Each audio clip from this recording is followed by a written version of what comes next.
I've got two big topics to dive into in this latest hot take, and there's a story right on your screen now. This one's from Cointelegraph, titled, John Reed Stark Opposes Regulatory Reform at SEC Crypto Roundtable. So here's the deal. John Reed Stark, former SEC attorney and well-known anti-crypto advocate, is out here making waves. His take? The laws are great as they are, clear as crystal. According to Stark, the way regulations have been enforced under Gary Gensler is chef's kiss perfect. No need for change, folks. The argument? Current laws are apparently doing an amazing job protecting people. Tired of fake gurus who claim to be expert traders but never trade live? I trade live on the second largest crypto exchange, where everything is transparent and results can't be faked. For over 440 days, I've consistently closed every month in profit. In the last 90 days alone, my followers have earned over $34,000 in profits, with only 4% drawdown. Verified results, not empty claims. Want to see my verified stats? Click the first link in my profile and start copying my trades for free today. Feeling protected? Anyone? I'm guessing most of you listening don't exactly feel wrapped in the warm embrace of Gary Kim Jong Gensler's regulatory love. But hey, with the scary pro-crypto US stance brewing, Stark warns changing laws would just leave us all exposed and vulnerable. Feeling that chill yet? So let's unpack this. What's really behind Stark's resistance to reform? Are these laws as clear and protective as he claims? Stick around. There's plenty to highlight. It's always intriguing to see how differently people's minds work. Some excel as visionaries, seeing beyond the horizon, while others shine in analytical thinking. Some are masters of broad analysis, and others thrive on pure, unfiltered logic. But here's the thing. Intelligence and logic aren't the same. You can be incredibly smart and still miss the mark when it comes to breaking things down or applying logic effectively. Now, let me be clear, I'm not saying John Reed Stark is unintelligent, far from it. But when it comes to vision, let's just say he's not exactly leading the charge there, at least in the context of this latest emblem-haunted jam. Yet, his perspective represents a mindset I've seen from non-crypto folks since I entered the space in 2017, a mindset that, frankly, hasn't aged well. But let me shift the focus here to highlight a fresh perspective, courtesy of attorney John Deaton. He was diving into Tether, which I always find intriguing. Now, let me be clear, I'm not one of those claiming Tether is some elaborate scam, though plenty of others have. Here's my stance. I've always had a giant question mark over Tether's entire operation because, frankly, they're just not transparent enough, period. And their defense? Oh, it's always the same. We don't need to be as transparent as you want because it would reveal our proprietary secrets. Seriously? Come on. That's the kind of excuse that just doesn't fly. All anyone's asking for, myself included, is a straightforward, audited explanation of how these tethers you keep churning out are actually backed. You claim they're backed, right? Cool, then prove it. Show the receipts. Is that really such an unreasonable request? It's a wild topic, though. Stick around. I'll share what John Deaton has to say about it later in the video. And trust me, you'll see exactly why I'm bringing this up right now. It is absolutely brilliant what Ripple is doing right now. Holy diversification. But the cool thing about it for XRP holders is that XRP is at the center of everything that they're doing, even with their diversification, including RLUSD, the stablecoin, which I think will likely be one of the largest, most successful stablecoins in the space. Just fast forward X number of years, I don't know what it will take exactly, but it just makes they're doing everything right. They're a trusted source and they are being transparent. Don't you think that's more appealing? Just being transparent? Don't you think more people will gravitate towards if you're acting that way? And so that the cool thing is, again for XRP holders, that directly contributes to the long-term viability of XRP itself, because XRP is required for RLUSD to exist on the XRP ledger, and XRP is required for every single freaking transaction on the XRP ledger. But the degree to which this is substantial, I don't think most people appreciate right now, but it is something that will help to ensure the long-term viability of XRP, which is a very fundamental thing here. There's every reason to be excited about what's happening. Give it time and people will catch on. This will eventually be widely accepted. Just let it unfold. Right now, we're early. You're early to the party, and that's pretty damn cool. Now, as for John Reed Stark, here's a headline from December 8th, 2024, when XRP was already surging. Crypto cash helped propel allies to victory during the 2024 election. Here's how it might impact Washington. It's clear as day. Wealthy crypto advocates are lobbying for progress for innovation. Compare that with the anti-crypto crowd. There's no real movement or voter base to support them. Sure, some might have anti-crypto opinions, but opinions evolve with understanding, and eventually, that shift is inevitable. The idea that Democrats could gain votes by being anti-crypto? Ridiculous. There's no voter bloc rallying for that nonsense. It's a misstep, one of many, that contributed to losses in the recent election. And let's be clear, this isn't about politics per se. I'm not here to preach politics, only as they relate to the economy, finance, and crypto. But here's the good news. If you're in crypto, this is a win. No matter your political leanings, if you're honest with yourself, it's obvious. What just happened is a big deal for crypto, and it's good for you. Let's talk about John Reed Stark. Credit where it's due, but let's call out the nonsense when it's there. Recently, he made a claim that just had to be addressed. On December 8th, he called crypto a scourge, saying it has no utility. Bold statement, huh? According to him, it's all just speculation. But let's think about that. Since when is speculation inherently bad? Should people stop speculating in the stock market? Even though some stocks crash or some companies scam, speculation isn't evil, it's part of the game. Now, about utility. Oh, where do we even start? Take XRP, for example. It's a perfect case of crypto utility, widely recognized as a bridge currency. That's real-world use, plain and simple. Yet Stark claims there's zero utility in crypto. Zero? That's not just wrong. It's mathematically impossible. So, is he serious or just ignoring the obvious? Let's be real. Crypto has utility, and no amount of dramatic declarations can erase that fact. If I were John Reed Stark, I'd challenge him to have a conversation with Ripple's customers, real businesses using XRP as a bridge currency every day. I'd ask them, why are you using this if it supposedly adds no value to your business model? How could you not know it's pointless? Of course, I'm being dramatic here. He doesn't actually think that, but pointing out the absurdity of his stance makes the situation clear.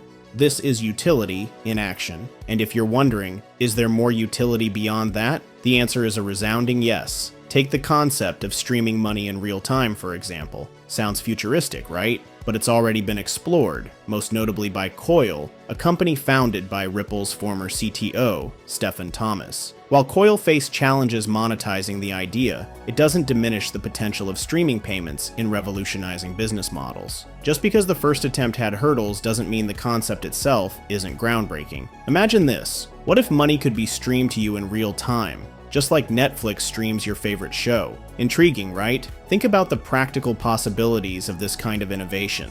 For instance, picture being paid in XRP, not in chunks every 2 weeks or monthly, but second by second as you work. Let's say you're an Uber driver.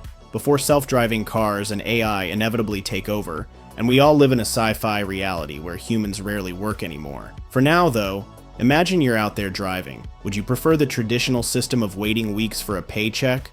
Or would you rather have your earnings flow to your account instantly with every mile driven? Thanks to technology, this isn't just a concept, it's reality. Money can now be streamed in real time without massive overhead, and in a decentralized way. No middlemen, no delays, no risk. Just seamless, instant payments as you go. Pretty exciting, isn't it? Is it useful or not? Of course it's useful, right? Now think about this.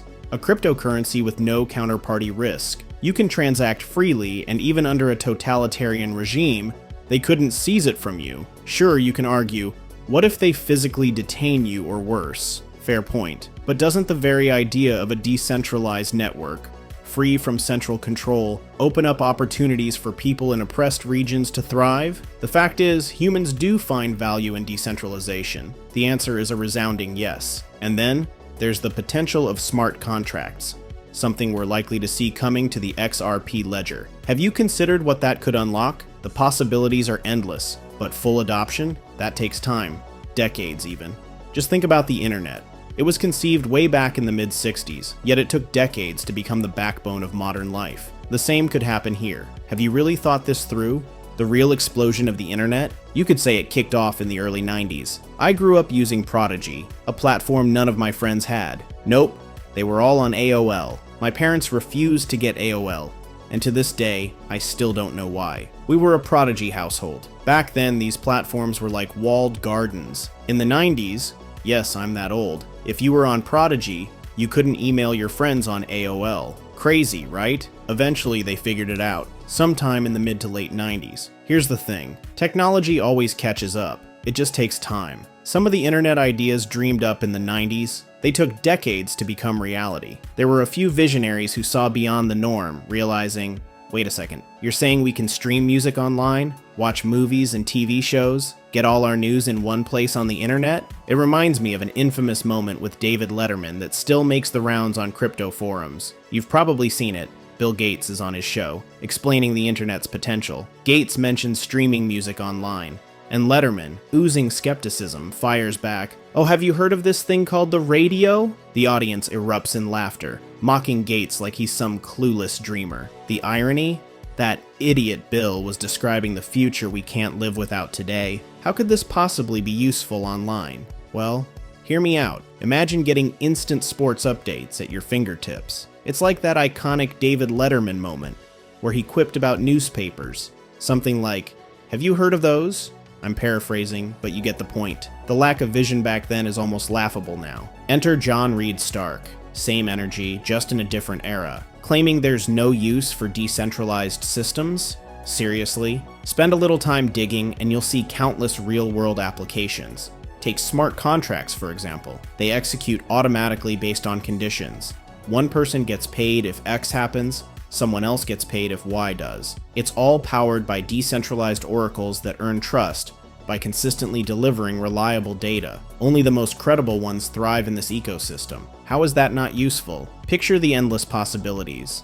Claiming there's no utility here makes you wonder, are they really that clueless? Or is there an agenda at play? Honestly, I think it's the former. The ignorance is staggering. But hey, credit where it's due. At least the headline, November 13th, 2024, is intriguing. Former SEC attorney John Reed Stark has called for Chair Gary Gensler to step down. Stark admitted the public has spoken.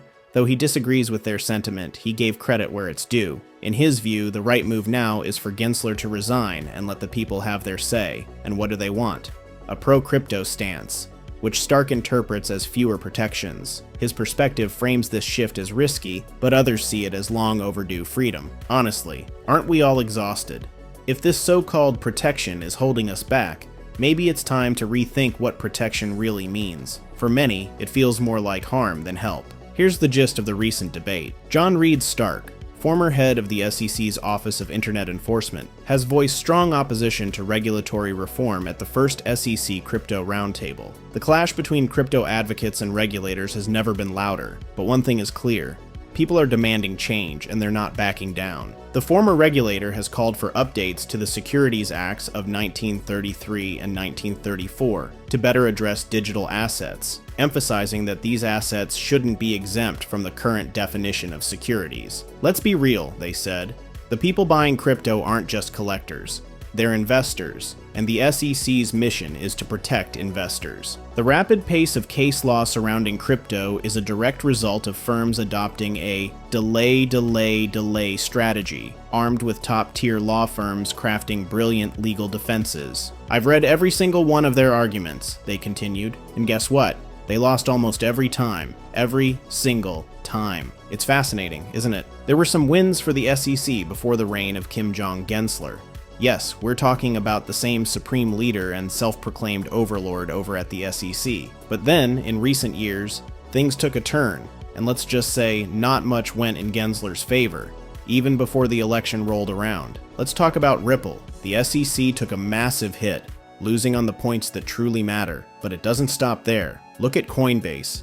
Even before their case was dismissed, the writing was already on the wall. Then there's Grayscale, which led to a Bitcoin ETF after the SEC got shut down yet again. The reality? This whole narrative is a dishonest twisting of what's really happening. If protecting investors is the goal, this isn't the way to do it. People are speaking up, loud and clear. We're not being protected by you. This approach is broken. And the idea that companies should just roll over and register? That's absurd. Take the case of LBRY, for example. Remember when it wasn't just a coin, but an active, innovative entity driven by Jeremy Kauffman? They tried to operate in good faith and got destroyed by government overreach. Now they're gone. Let that sink in. Do you remember when Ripple went straight to the SEC, proactively ensuring they were playing by the rules? And then, bam, December 2020 rolls around, and they're under attack. Yep, that's exactly what happened. Protection. Please, spare me. I have zero patience for these so-called arguments. These ideas don't help anyone. They hurt people. Honestly, I'm relieved this mess is behind us. Looking back, I can't help but feel disgusted. The guy pushing these arguments clearly doesn't have a clue about what he's saying. That's why I'm dismantling his points piece by piece. It's not personal, it's all about his lack of understanding. The truth is, a regular person like me could run circles around his arguments, and I'm no crypto guru. Far from it. I'm just an average person who gets the basics of crypto and its potential. Honestly, most of you listening could probably do the same. Even if you know just a little about crypto, his takes wouldn't stand a chance. I'm no expert, but seriously, what kind of chaos is this? Does he genuinely think any of this makes sense? The good news is that his argument is getting completely dismantled. Nobody's buying it. If he had his way, Gary Gensler would be calling the shots, and opportunities like this wouldn't exist. Thankfully, that's not the case. Progress is happening, XRP is gaining real-world utility, and its value in the market is only growing. Which brings us to this exciting update: Nebo Hot Jam, utility for XRP, and RLUSD. Let's talk about Tether for a second. From the start, I'm not accusing them of anything illegal. There's no hard evidence. But isn't it odd they refuse to be transparent about their reserves? Tether claims to be backed one-to-one, but why not just prove it? What's the big secret? Their excuses about protecting their business model don't hold water. Honestly, it just raises red flags.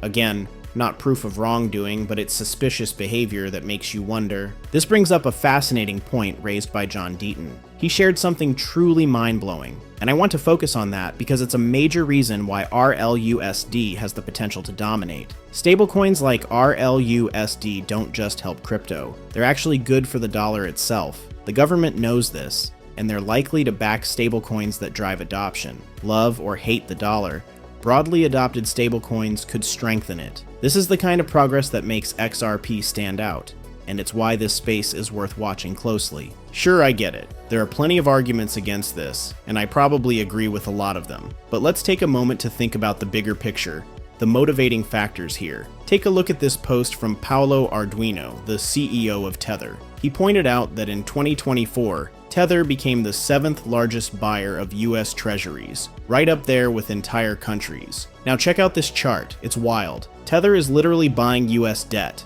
That's what US treasuries are, the government's IOUs. And honestly, that's pretty epic. It's a huge move for the dollar, and you can't help but think, wow, that's some next level stuff. But here's where it gets even crazier. John weighed in on this, saying the numbers are mind-blowing. Sure, Tether has been a hot topic of debate for years, but you can't ignore its current influence. Fun fact, Cantor Fitzgerald, owned by US Commerce Secretary Howard Lutnick, holds a 5% stake in Tether. This stake came from a deal valued at $600 million, suggesting Tether is worth $12 billion, though John thinks that's an understatement. The Wall Street Journal reported the deal went down in 2024, and here's a twist. During his confirmation hearing, the Commerce Secretary clarified that Cantor's investment in Tether is through convertible debt in its holding company. Now that's a story worth following. Cantor's debt investment in Tether isn't a direct equity stake, but many still refer to it as a 5% equity interest due to its conversion potential. When you factor in Cantor's role in managing the bulk of Tether's $133 billion reserves, primarily US Treasury bills, it's clear the two are tightly intertwined. This relationship is reinforcing Tether's deep integration into the US debt market. Here's where it gets even more intriguing. Before becoming Commerce Secretary, Lutnick told Anthony Pompliano he owned hundreds of millions in Bitcoin and expected it to eventually hit billions. Meanwhile, Scott Bessent, now Treasury Secretary, was already a major crypto enthusiast, publicly declaring the strategic reserve would start with Bitcoin, but later expand to other digital assets. And let's not overlook the president, Donald Trump, who instructed his Commerce and Treasury secretaries to explore budget-neutral ways for the government to acquire Bitcoin. Several methods come to mind, and they may soon become reality. Bipartisan stablecoin legislation is reportedly close to landing on President Trump's desk, where it's expected to be signed into law. Adding to the momentum, Brad Garlinghouse, speaking at Blockworks, predicted the stablecoin market could grow 10 times in the next 5 years. with Tier 1 banks diving headfirst into Bitcoin and digital asset custody. The pieces are falling into place for a crypto-driven financial revolution. It's no shock to see Ripple rolling out the RLUSD stablecoin and Ripple custody services. Nor is it surprising to witness the growing competition and marketing battles heating up between Circle and Tether. Honestly, it's hard not to feel bullish about the entire crypto space, with Bitcoin continuing to blaze the trail forward. Think back to the skepticism around Tether just 4 years ago. Look at how far we've come. And then there's Lynn Alden. If you don't know her, she's a powerhouse in the finance world, with 743,000 followers on X. Her insights on crypto have been spot on, and it's cool to see her being recognized for her genius. Here's the key takeaway. We're still early. Yes, even in 2025, you're early to crypto. If you're listening, then congrats. You've positioned yourself ahead of the curve. This asset class, despite being 16 years old by then, will still hold untapped opportunities for life-changing wealth. Why? Because you saw the potential before the masses. That foresight is your edge. And let's talk XRP. It's not just hype, it's built on utility. Despite what the skeptics like John Reed Stark might say, XRP is here to stay. Consider this: the RLUSD stablecoin, minted on the XRP ledger, requires XRP as a gas token to even function. This isn't just speculation, it's foundational. Brad Garlinghouse himself speculated that the stablecoin market could 10x within 5 years. If that's even remotely true, what does that mean for decentralized coins like XRP, which matter even more to most people?